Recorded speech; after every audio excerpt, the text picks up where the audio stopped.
Area 2. Good afternoon. I'm Jim Hayes from Alexandria, Virginia. I'd like to thank you and Mr. Justin for bringing his masterpiece into the Berkshire family. But the question arises, will you soon run out of privately held firms that meet the criteria for acquisitions of sufficient size to continue the returns to Berkshire? Well, that's a good question because people that sell to us have the option of private business selling elsewhere or going public.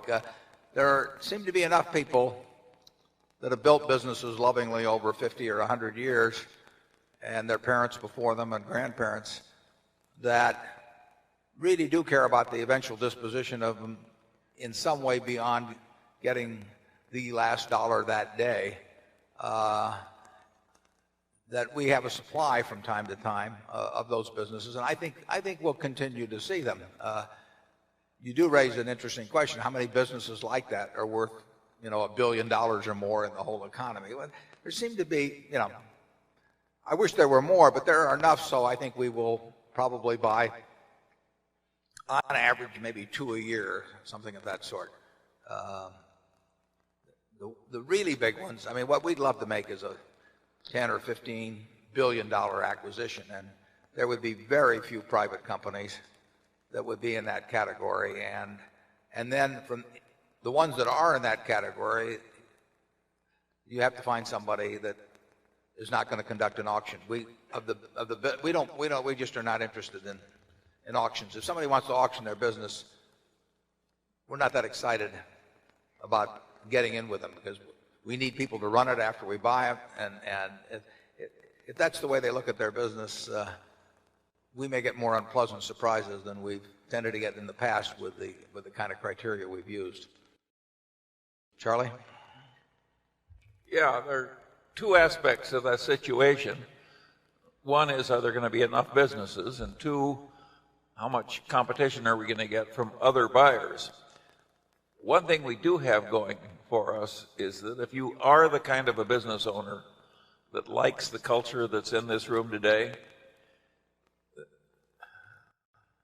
there isn't anybody else like us. Everybody else is off on a different path with a different culture. So, and look at all you. I mean, this culture is popular, at least with a certain group, and surely there'll be other people who like this culture in the future, as in the past, and who will feel right about joining it with their companies. We haven't had any luck internationally so far, but we would hope that that could change. I was over in Europe about a month ago, and I got asked the question a lot of times about whether we would be a prospect for businesses in Europe, for example. The answer is yes, and then they say, well, why haven't you bought any? And I said, the phone's never rung.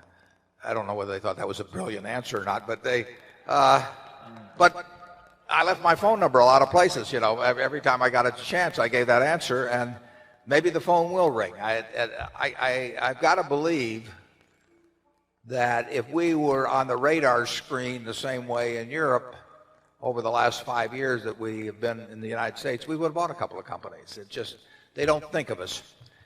And a lot of people don't think of us in the United States either, but more do now than did 5 or 10 years ago. And we have actually a reasonable percentage of our acquisitions come directly or indirectly because we've made another acquisition in the past where the seller was happy. It's very hard to find anybody that's been unhappy dealing with us, and they're friends with other people in their industry or whatever it may be. So we hear about things now more often because we actually have what you might call a recruiting force out there of people that have already done business. It's very much like NetJets that way. I mean, we spend a lot of money advertising at Executive Jet, the NetJet service, but still 70% or so of our business comes from owners who are with us. They're by far the best salespeople we have. And incidentally, that's the way I was introduced to the business. Frank Rooney, who's in this room today, told me about his good experience with NetJets back in January or so of 1995, and that's when I joined in. And if Frank hadn't told me,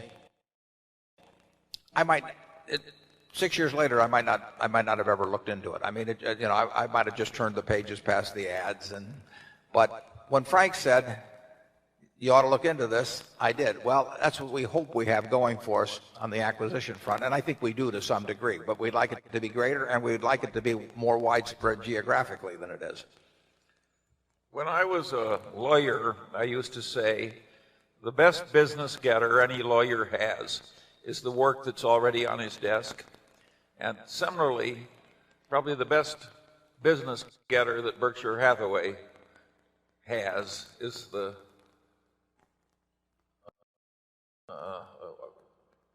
business practice that's already on our desk. That's what's driving the new businesses in, right, Warren? Sure. So it's a very old-fashioned idea. You just do well with what you already have, and more of the same comes in. Zone 3, please.